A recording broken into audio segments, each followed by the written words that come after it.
داری میگیری تو؟ بابا خب دیگه باحاله دیگه، داری چای میخوای مگه تو چای نمیخوری؟ بگیر، ولی خب میدونی اینجا زیاد مدرن نیست، ولی خب عشق توشه. باور کن جدی میگم، خدا قسم عشقی توشه. چای خودت دم کردی یعنی؟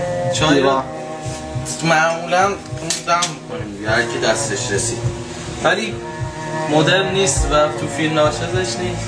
نه چه زشتی، مایکروویو هم داری، کلاس داره اینجا، کلاسات گذاشتی گوشش خیلی پخش کنه، قدیمیه ولی واقعا عشق توشه. بریم برو بریم. چای امیره؟ تنها چند بده من بزنم نفهمه. منم یه ذره دیگه شو میخورم. هنو داری میگیری؟ بله 40 دقیقه قرار شد بیشتر نشو. نه 40 دقیقه دیگه دانلود نمیتونن بکنن مردم. خب میخوام برم ضبط کنم. برو. واقعا دارم میرم ضبط کنم، فکر نکنید داریم فیلم میسازیم.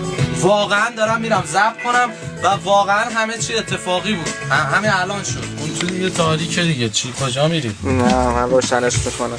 این تاریکه به نظره؟ اینجا داریم. بهش میگن اتاق تاریک، اما تاریک نیست. دیگه ببین من اینو بذارم دیگه صداتو نمیشنوم. میخوای این تو باشی یا میخوای اون بیرون باشی؟ نه من میخوام اینجا باشم. اینجا باشی؟ آره. بریم. هی لوله آقا نادر میگیری؟